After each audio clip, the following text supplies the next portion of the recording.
Welcome to Boleyn Paranormal on the radio. Prepare yourselves for discussions about the unknown, ghosts, UFOs, myths, and more. Tonight from Great Britain, here are your hosts, Helena and Alex.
Hi guys, welcome to Boleyn Paranormal Radio. Unfortunately, Helena isn't with me tonight because she is not well. She's got a chest infection and she's on antibiotics and all sorts of other drugs.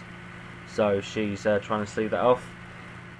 Tonight on the show, I have with me Bill Hartley. You may know him from Ghosts of Sheperdstown, but he is also the founder of the Greater Maryland Paranormal Society, among other things. And with me I have Daryl Marston from Breaking Paranormal, who will be co-hosting with me. So I'll start off with Bill. How are you, Bill? I'm doing, I guess, surprisingly well, all things considered. Do you want to go into that, or we're gonna? Maybe not. We'll wait. Let's go into some happier thoughts first. Okay, no worries. And if we get too happy, then we'll bring the mood down a little bit. Yeah. Yeah, we'll put on some nice music and we'll chill. So what's new, Bill? What are you working on and what's your plans at the moment? Well, as always, just continuing doing work with my team. We just investigated a investigation not too far from actually Shepherdstown, believe it or not. And there's going to be a Ghosts of Sheperdstown Halloween special. It's going to be airing on the TLC network stateside here on the 21st of October at 8 o'clock. And it's basically, Mike, the now police chief of Shepherdstown, is going to go back and you're actually talking to some of the people that we investigated and kind of doing like an update, because it's been more than a year since our investigation in town. Yeah. So it should be interesting to see where they're at now after all this time. And we're still, there's a lot of buzz, at least a lot of internet buzz, where people want a season 2 for Ghosts of Shepherdstown. Whether or not it's going to happen, we still don't know, but we're hoping. Awesome. Working with Nick and Elizabeth was fantastic, and they're like my Greater Maryland Paranormal Society will always have my heart, because they're my team, and we're celebrating 10 years this year. Nick and Elizabeth and myself formed Team Shep, and they're just as close to me as my team is, and I look forward to doing things with them. So I really hope we get back together and do something. So how did Ghosts of Shepherdstown come about? How did you get involved with that show? It actually started with the original police chief of Shepherdstown, named her last name was Ransom, and he's actually a paranormal investigator himself. And so he noticed, the upswing in calls and the amount of calls and the kind of calls they were getting that didn't seem to fall into the whole breaking and entering and that sort of thing. He started looking at it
actually investigating an entire town, much less doing it on a TV series. So, I mean, because I never considered myself a TV guy, you know. I'm one of those people that I don't watch ghost shows, and when I have watched them, I'm sort of like watching and going, yeah, what a crock of crap that is, you know. Yeah, well, you're in one now, mate. Yeah, no, now there's somebody that's just like me saying, yeah, you're so full of crap. So, and sadly, it's probably my wife that's saying that, so, you know. Yeah, but, I mean, that's I mean, you know, you have to put up with your critics and people thinking that what you're doing is a load of crap if you're on a TV show, I guess. Yeah. And it's understandable. Like I said, you know, I was in the exact same boat, you know. I would look at shows and go, you know, how do they investigate like that, and what makes that real, and, you know, questioning when evidence gets popped up, and I really hate when people send me something and say, can you look at this picture? Because it's like, I hate critiquing other people's work, you know?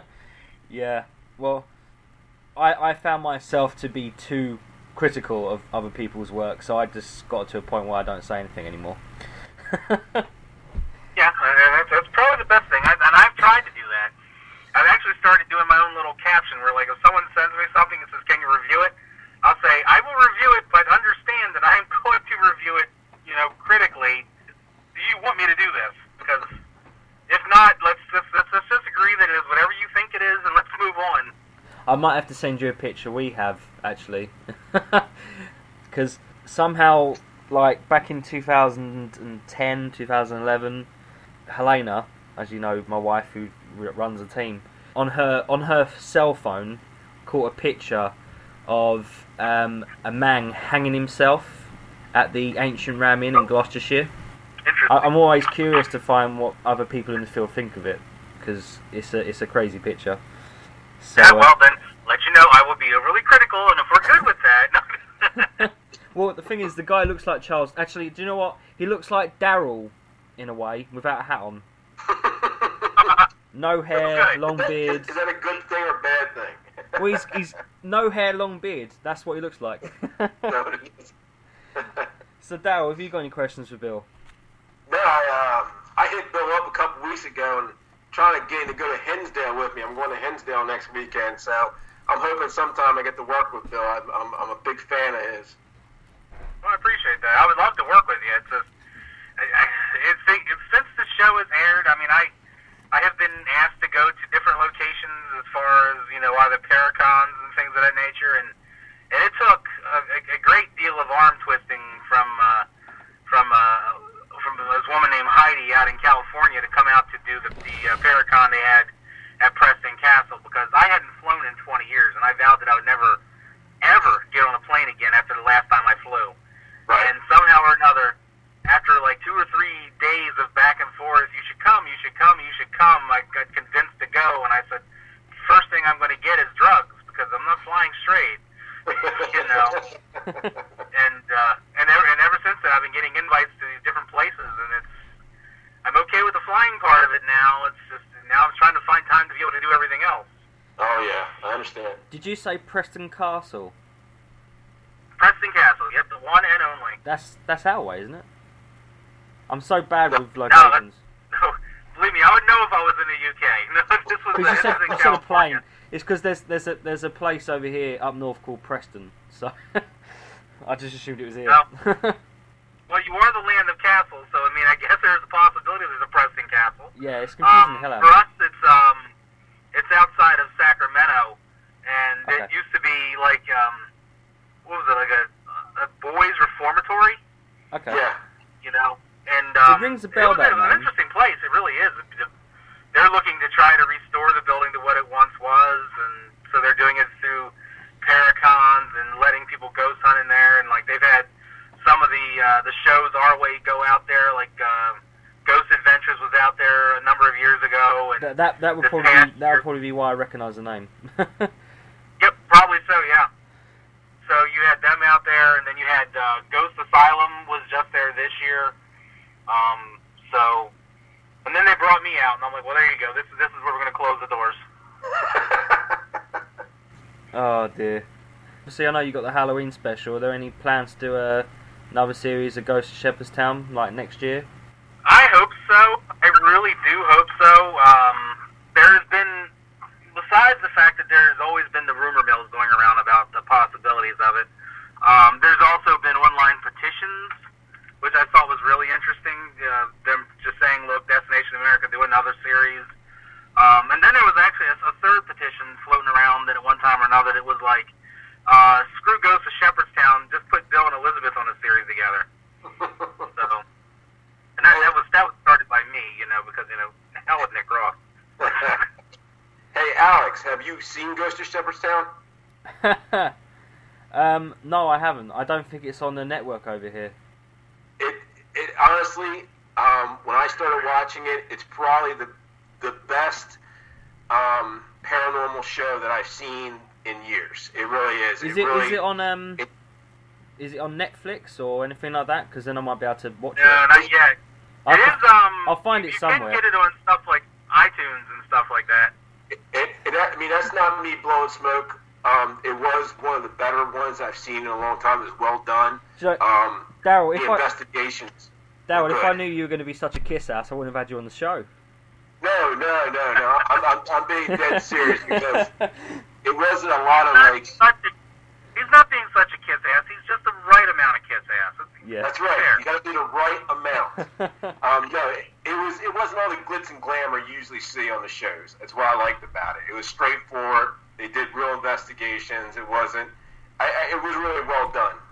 Yeah, and what I found interesting with the show was too, and I think that it may have thrown some people when they first watched it, is that it isn't like your other ghost shows where like pick any series, like say Ghost Hunters or something like that, where you could watch an episode or two, but if you happen to miss a week or two and then come back to it, you're not out of it because it's not a continuation. Where our show, all 6 episodes, is an ongoing continuation, so it's an entire series that actually connects from beginning to end. Because I mean, obviously, what I liked about it too was that you guys actually did daytime investigations as well, which real investigators don't always do it at night, which you see on the big shows, Taps and all these other guys, everything's got at night. Right. Well, it doesn't always work that way. Oh, no. We did daytime, in the afternoons, middle of the nights. It was really, since we were working so close with Shepherdstown Police that, whenever the calls came in, it was to a point towards the end of the series where we were actually rotating shifts to just be able to answer calls, and whatever ones, I guess, the producer said, well, this one seems like more of one we should use, then we'd film it, but like we've had stuff like people who were hearing like babies crying, and we show up to there and there's nothing there, but there was nothing else. So I think a baby crying is one of the freakiest noises in the world. Don't know why. Especially. It would be for me since I don't have any kids that I know about, so that would really freak me out. I know Nick has been in the UK doing his paranormal lockdown show, but do you have any plans on coming to the UK at any point? I would love Apart to. From the fact you don't there was like actually planes. an event that Elizabeth just did over there. They sent down feelers for me, and I said I would be receptive to it. But then I think when they found out Elizabeth was there, they're like, well, we don't have to pay for her travel. She's already going to be here, so we'll talk to you next year. So where was that? God, I wish I could remember the name of that area. It was I don't know. They had some sort of big zombie thing and everything that went along with it. It looked cool, and like going to the UK is one of my bucket lists of places I want to visit. There in Australia, those are the two that are like right high on my list. If I was to go out of country, those are where I want to go. And so like if I ever get an invite or something comes up and I can go over there, I'm there in a heartbeat. The UK is, in terms of paranormal activity, this place is immense. Me and Helena are currently working on like the top 10 haunted lists, like the most haunted places in the UK. We've been to some of them, but one place that is crazy over here is the Edinburgh Vaults. I don't know if I've heard of them. I was like I said, I just want to go, not even just for the the paranormal side of it, but just for the overall history. Yeah, I'm a big history buff, and it's history that actually put me in the field of paranormal investigating, because years before I did that, I was a Civil War reenactor. Yeah, I was going to bring that up, so... Well, there you go. There's your segue. Yeah.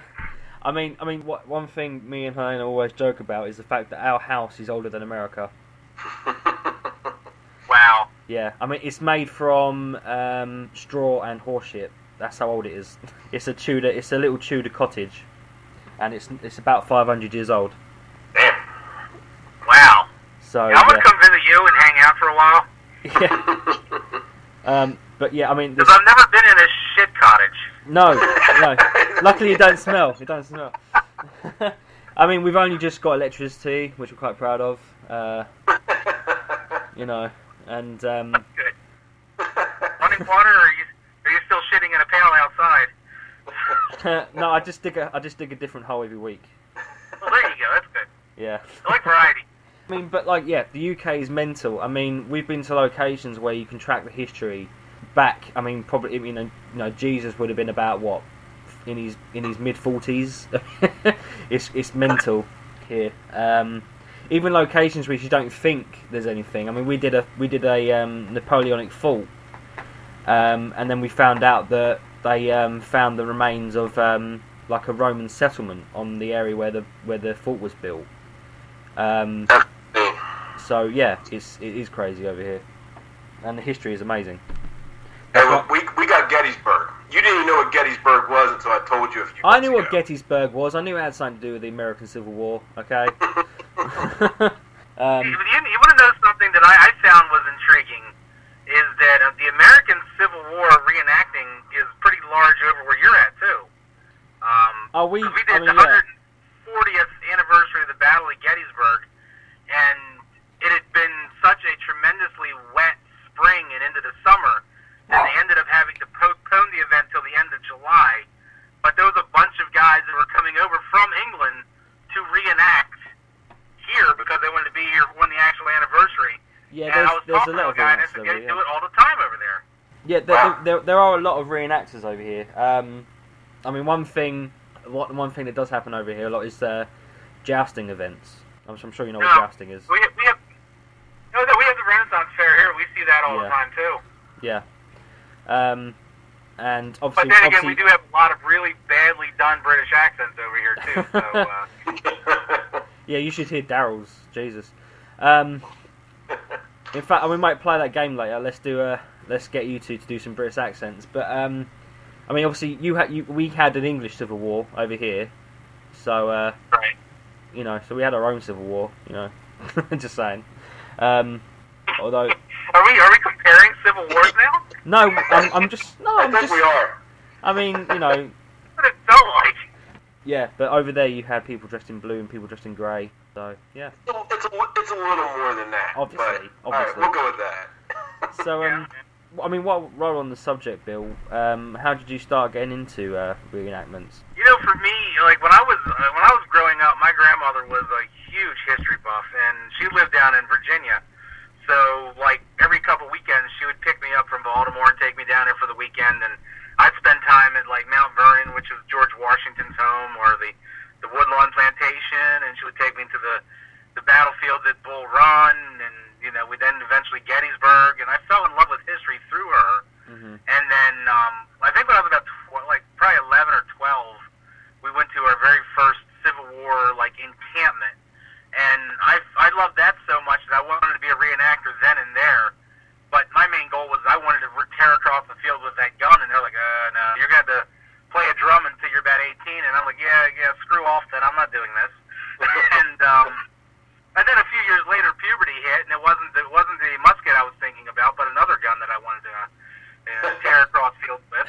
And completely lost track of history and everything else. But I ended up for about 7 years being married to Satan herself, and right around the time that things were ending between me and Satan, my grandmother passed away, and I got into this whole nostalgia kick where I wanted to go back to Woodlawn, and I wanted to go back to Mount Vernon and go to the battlefields and all that stuff, and I fell in love with history, and next thing you know, I'm finding this really older gentleman who looked like he could have reenacted as a Civil War veteran, because he always wore a Confederate gray coat, but he had this big, long, white beard, and, you know, he was just so into the history of it, and he put me in touch with my first group.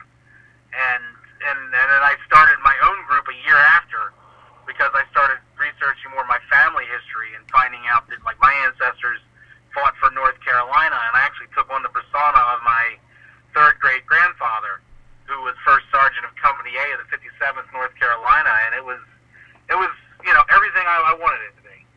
just to clarify, were they Confederates or were they part of the Union?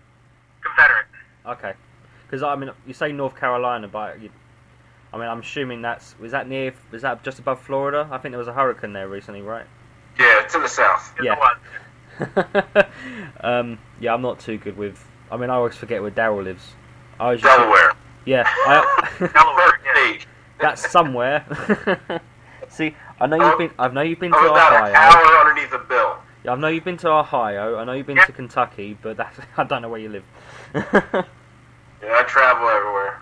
Yeah, I mean, England's about the same size as Florida, so you can't really go wrong with that. Talking about your love of history, I mean, I personally am a big sort of World War II history buff. Yeah. That would make you got a lot of World War II there. Find ourselves investigating a lot of American airfields. I mean, we live right around the corner to where one used to be. You know, they do World War II reenacting over here too, and we ended up one time. I always say this is just hilarious because you figure nowadays, especially in the States, being a Confederate reenactor is kind of like politically incorrect, and because you get a lot of shit for it. You know, the battle flag and everything else. And my group ended up going into this Chinese buffet in Gettysburg, and they put us in this side room away from most of the regular people. And as we're sitting there, in comes a group of World War II reenactors. Nazi World War II reenactors. They sat us in the same room, and I just stood up and proclaimed, "Yep, we have achieved the world's greatest, most politically incorrect room ever." Oh, shit. I wonder who people consider worse, the Nazis or the Confederates. But The Nazis. Come on. It's still Nazis. yeah, because they're German. No, They haven't. but I mean, I don't see why people would look down on the fact that you're playing a Confederate soldier or whatever. At the end of the day, it's all about the history, not about what they stood for. Yeah, well, that's the thing. In the history books here in the States have very black and white and no gray in the middle type of, the way it's taught. So nowadays here, the Union was all victorious, all right, and all powerful, and the South was, basically everything evil and clandestine you can think of, and that's just how it's looked at here. And it's sad. That is also the impression we get over here from like TV shows and things like that. Yeah. I mean, the days of people thinking about movies like Gone with the Wind and the romanticisms of the South and all that stuff is long since gone here. Now it's literally, if you have a battle flag, you are racist, and there's no in between. There's no right. I mean, that's it. That's all there is. You are a racist, and you are to be damned to hell. Am I right? Is it illegal to have a Confederate flag now? Illegal, no, but they're getting to that point. Yeah, because I mean, there's for some reason. I mean, obviously, I live in the English countryside in Essex, which is on the east coast, about 45-50 miles away from London. And there's a guy who drives a little white sort of tuk-tuk thing around here, and he has a massive Confederate flag painted on the back of his truck. Fuck knows why. That doesn't sound right. But the thing is, he's not American because he's also got Union Jacks and a load of other weird sort of stuff, like "Keep the Home Fires Burning" written on it and things like that. And I'm thinking, your van does not make sense. But yeah, so I mean, he's allowed to have that over here, and no one bats an eyelid. So. Yeah, well, one of my tattoos that I got on my upper arm is a Confederate battle flag. So if they ever do the day and age where they need to take that away from me, it's going to be painful. Yeah. Yeah. Well, you'll either be a laser. I'm not talking about I'm talking about painful for the person who tries to take it from me. Okay. That's what I say about my guns. Try to take them. All right. Well, let's not get political. All right. We're not going to get into some locker room No, talk. see, in the States, when we talk about our flags and our guns, that's just jockeying our penises around. That's all that is. Yeah. That's right. Well, I was thinking about how I was going to start the show, and I was going to make a joke about Donald Trump, but I thought I better not. I mean, not. Yeah. I like to. I like to state right now, I do not care either way who wins the election. Just so you know. But No, there was this whole thing with the whole Donald Trump talking about being famous means you can just grab the vaginas of any woman you want, and I'm like, I'm not quite that famous yet, but I'm not opposed to trying that. So you get no. As consent. soon as I said that, my wife looked at me like, you do know, or I know where you sleep at night, and I have access to both a sharp knife and your testicles. So I kind of put that whole thing aside, and now no longer on that bandwagon at all. Yeah. Let's stop talking about Bill's testicles. Yes, let's stay on the subject. One of my favorites. Do you have a tattoo on your testicles? Or would that be too painful? It says slippery when wet, but let's not, we don't Bon Jovi. Your Maryland Paranormal Society, you're celebrating a 10-year anniversary? We are 10 years this year. Amazing how fast and how time flies when you're hunting ghosts. So, how did the team form then?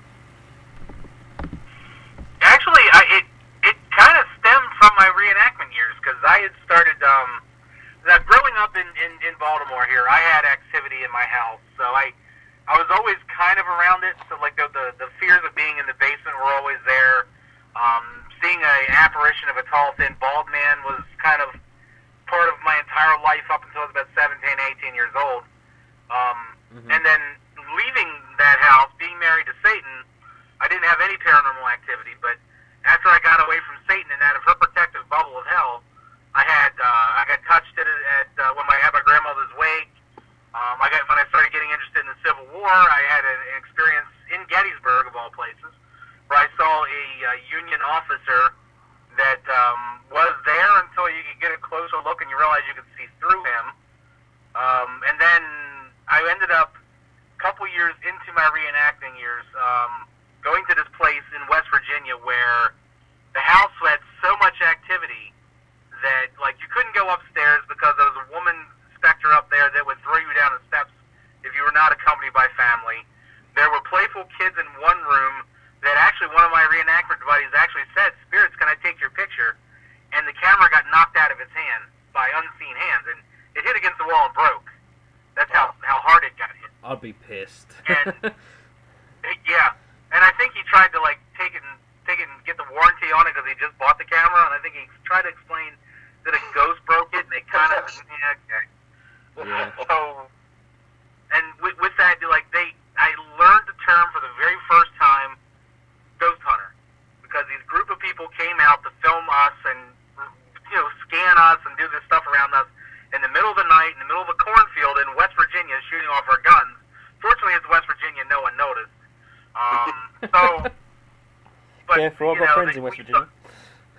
The commanding officer of the group that I was working it with had actually stopped in the middle of one command because he almost walked into another officer, and then when he realized that he was the only officer present, he turned to see who it was. The guy wasn't there. Wow. So, yeah, it was an interesting event. There's a picture that I'm going to have in the book that I've been writing from that event, and it has two ladies in period dress standing in a field looking at a digital camera, and then you can see this like Confederate cavalry officer standing behind them, and he wasn't any of the guys that were present. And you could see in like the whole uniform, but like his face was like very pale and almost skeletal looking. Mm-hmm. It's a creepy ass picture. Wow. And so I got intrigued with the paranormal side because of that event. And I started reading and learning and trying to get everything I could as far as, is it real, isn't it real? Because for me, people think I'm a little bit of an enigma because, one, I'm a total skeptic. I've never gone anywhere where I believed it's haunted. And at the same time, I'm not religious. I'm more agnostic than anything else. And people will go, well, Yeah. if you're agnostic, isn't that like atheist? If you're atheist, No. You don't believe in this and that, why would you believe in ghosts? No. And I think I mean, for me, I would say I'm an being a agnostic as well. skeptic and being an agnostic, it makes more sense for me because I'm trying to figure out what comes after death versus people who are secure in their religious beliefs. Because you have that religious belief, you kind of live through life thinking I'm going to live good, I'm going to die good, I'm going to go to heaven for being good. So me, I know I'm screwed pretty much. But I got so intrigued, and like I said, I started doing all the research I could, and then I was like, well, it'd be kind of cool to have my own group of friends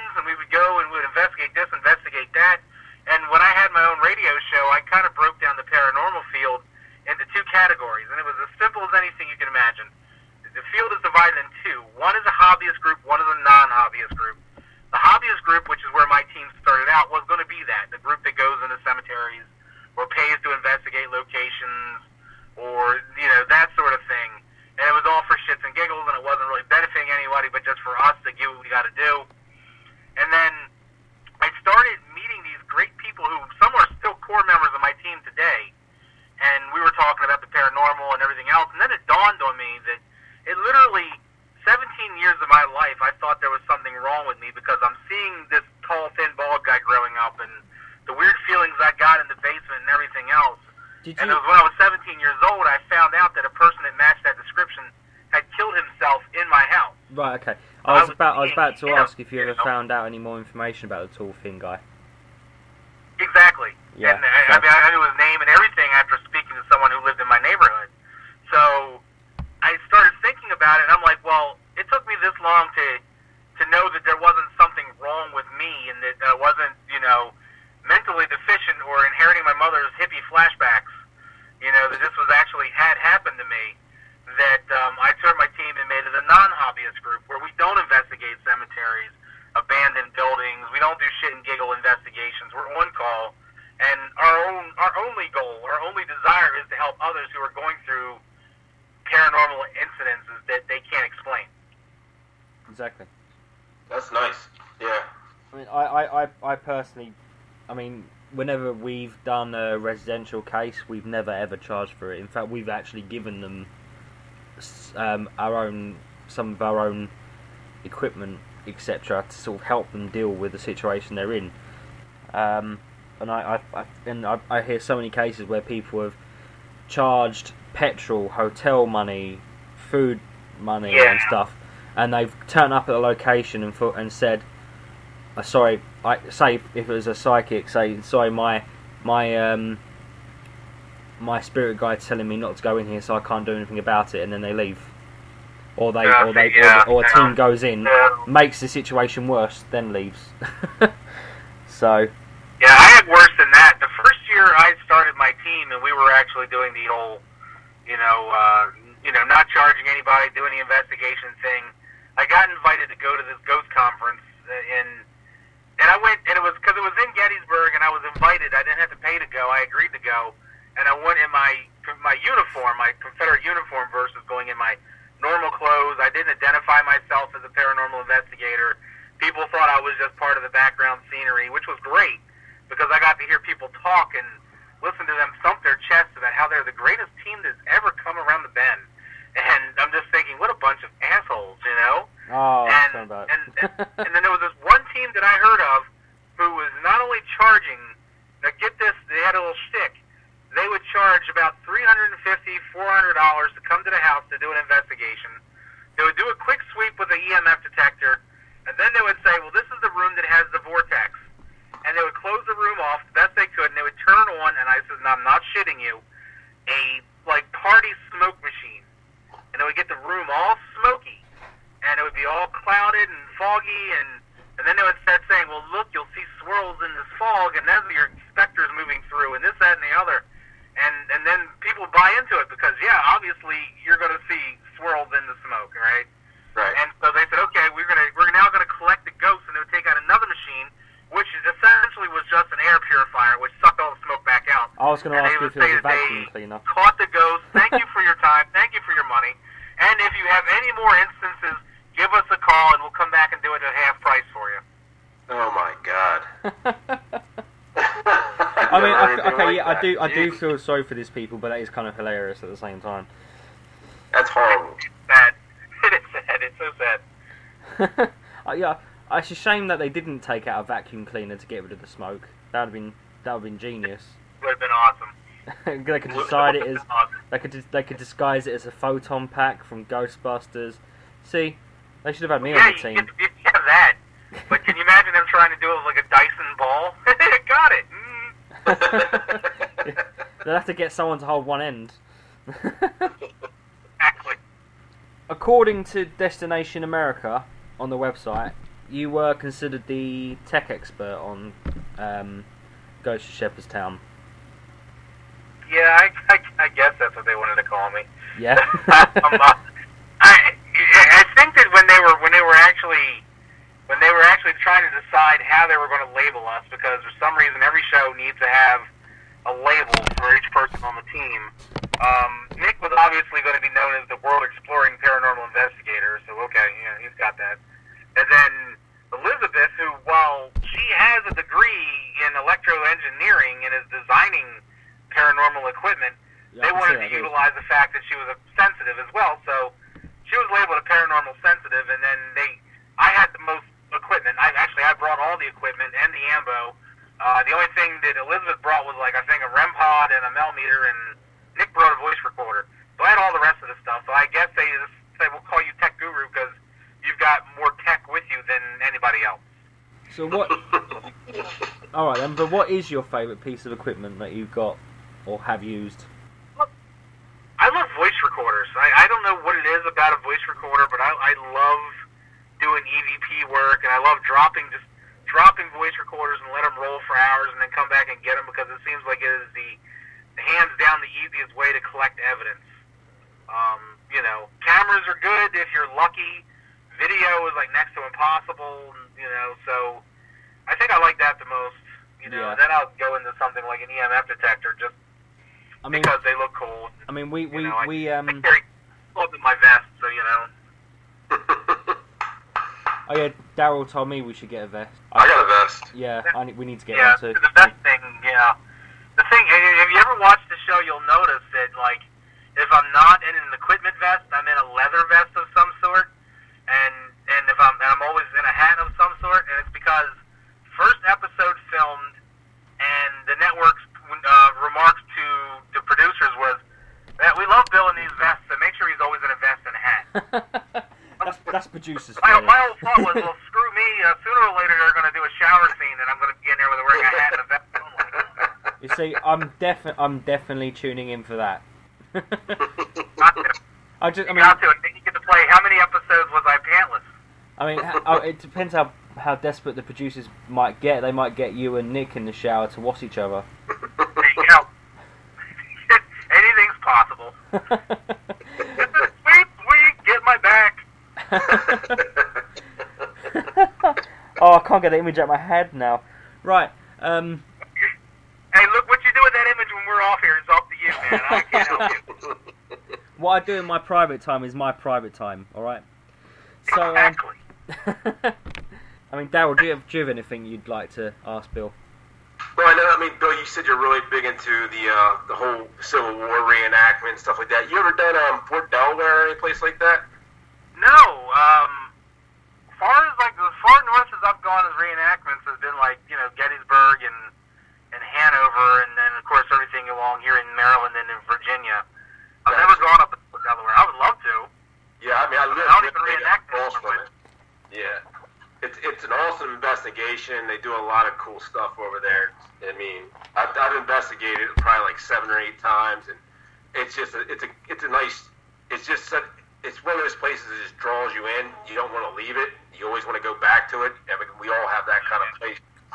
But yeah, it's a really cool place. You ever get a chance to do it, do it.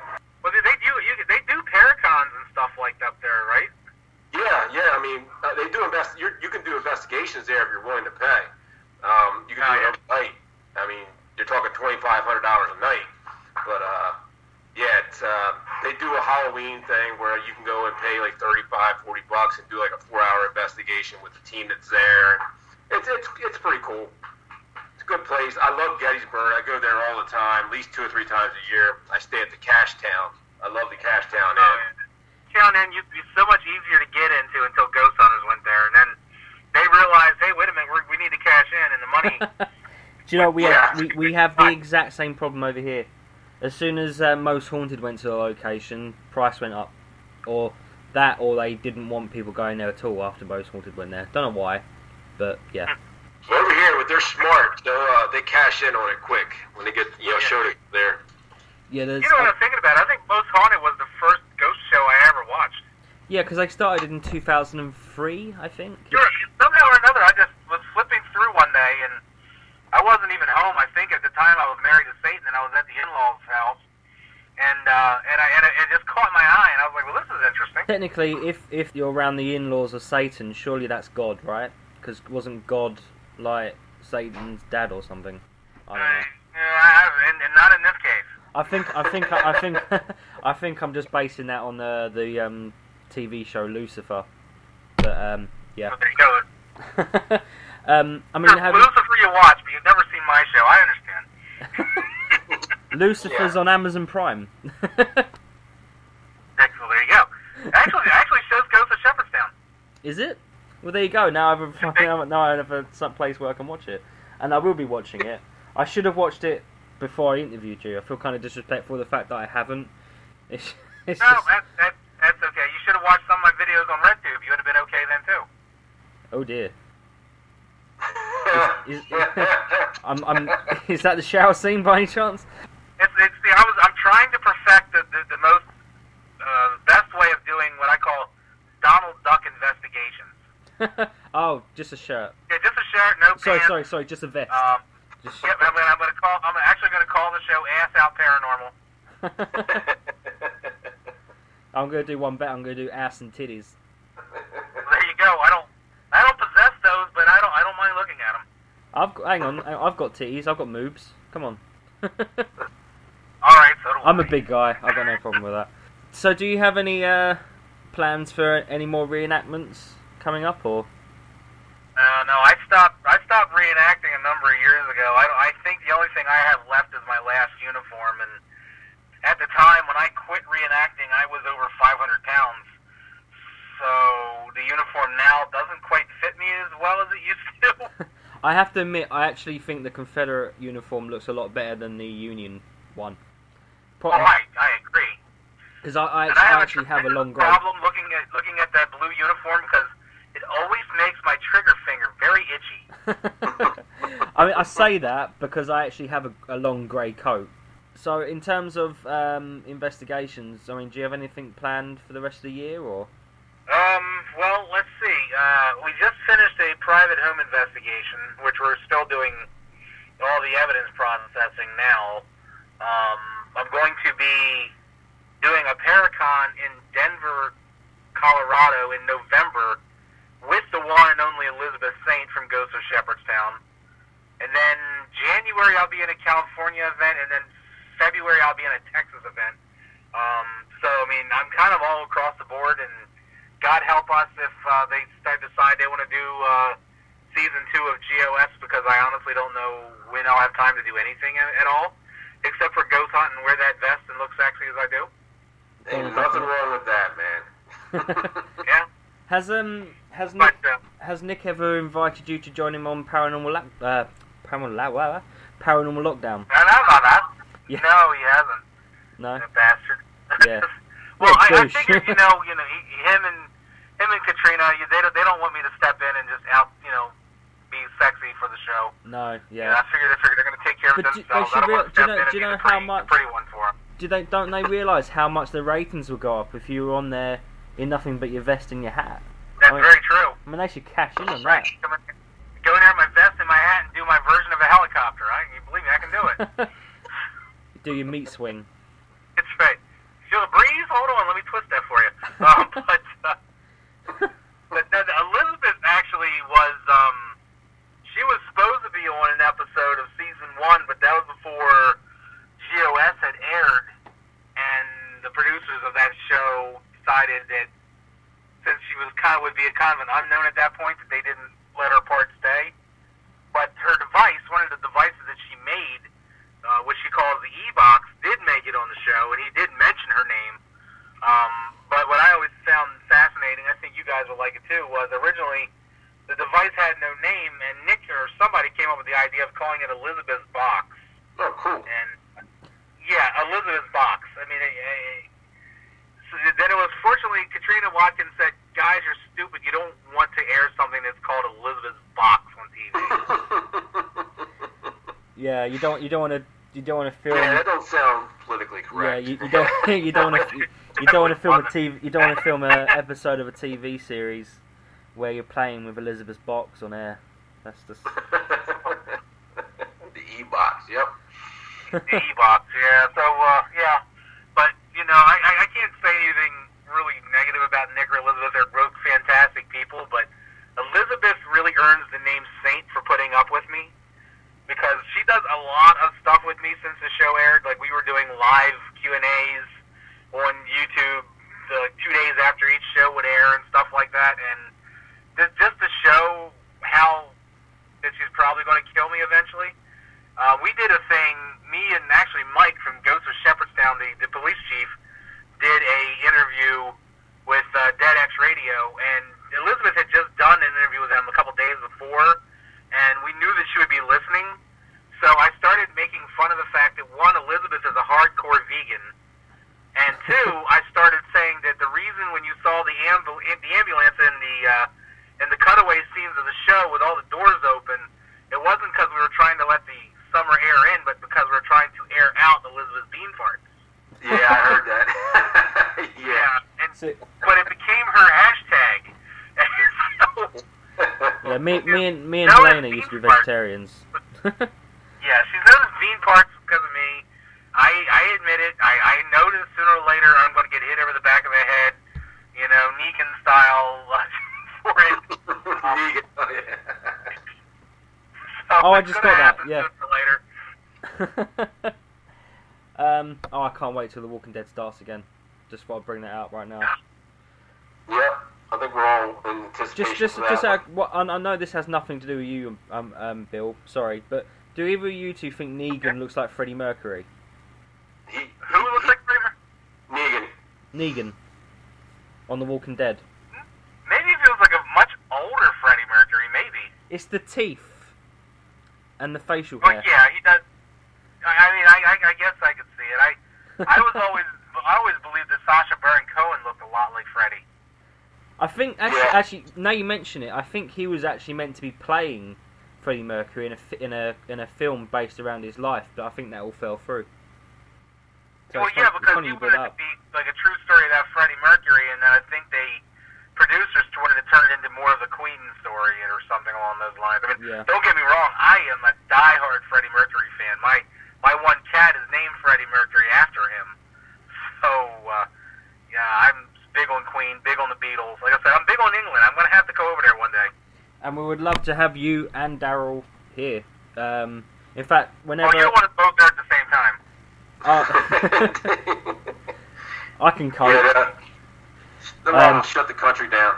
They're being invaded. I mean, there's actually a lot of Americans in our area because we've got Lakenheath and Mildenhall about 40 odd miles away. They're two American air bases that are still running, and there's a lot of Americans that live in that area. In fact, if you drive around Lakenheath, there's like a load of American car sale places, and it's you do sometimes feel like you're in America. So it's all right. It's all good. But me and Helena are planning on coming to America next year, so we'll have to meet up. And Daryl said the drinks are on him. So. Yep, they're on me. I told you to stay here. But he literally means on him. You gotta suck it out of the navel. Oh yeah. Navel shots. Yeah, tequila. And he's gonna. I'm not sure if I should say this, but he's gonna get a hose and a funnel, and I'll leave it there. That's only if he really likes you, though. Yeah. Yeah, I mean, we do get into the realms of some weird conversations on Boleyn Paranormal Radio. I'm so sorry. If there's children listening, you might want to cover your ears. I was going to have my mom listen to this on Friday when it airs, but no. So, I mean, Bill, it's been really great having you on the show. You're one of the nicest guys I've ever spoken to. So it's really, I'm really grateful. And I mean, if people want to look you up, I mean, I know you've had some issues with people looking you up that shouldn't be looking you up. We're not going to go there, but where if people want to find you, where can they find you on Twitter and Facebook and things like that? I'm a social media whore. Just basically go anywhere and type my name in. I'll show up eventually. I got a couple different Facebook pages. I'm on Twitter. I'm on Instagram. I'm on Snapchat. I'm on RedTube. Just look me up. I'm there somewhere. No worries. But yeah, like I said, it's been great having you on the show, Bill. Honestly, thank you for making the time to come on. And oh no, thank you for having me. I appreciate it, and I love the fact that I overseas, you know, and learn about some of the interesting stuff that you guys do when you're on the show. Ass greasing. Yeah, but like I said, if you're listening to this and you're wondering what the hell we're talking about, I cut that bit out. Because Daryl's mum's gonna listen, and Yeah, I don't listen. want her getting upset with her son. She's a big Bill Hartley fan, so I don't want her to think any less of me. So Oh, is she? there you go. Oh, please. There's not many people that think less of me already.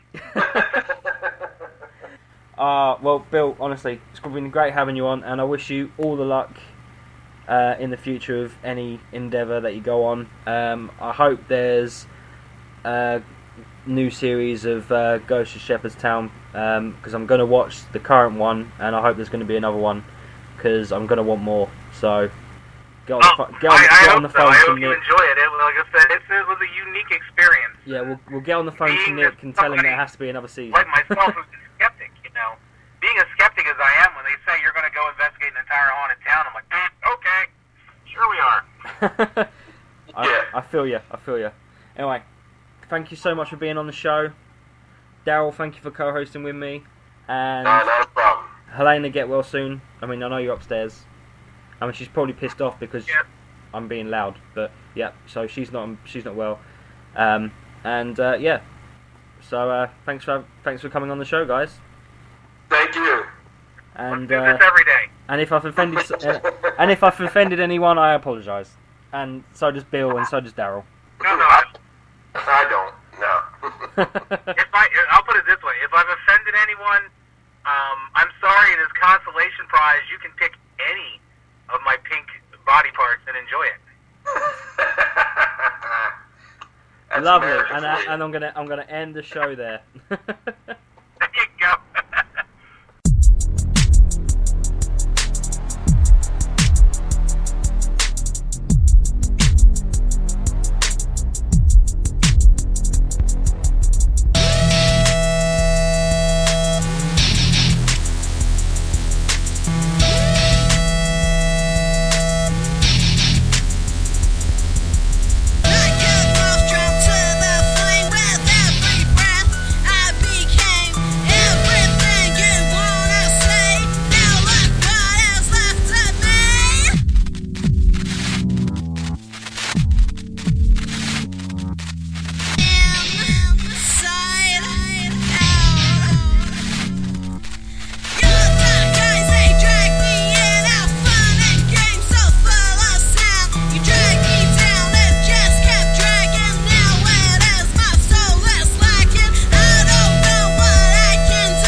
Thank you for listening. Don't forget to tune in next week. Find us on Facebook, Instagram, and Twitter. Keep safe and sleep tight.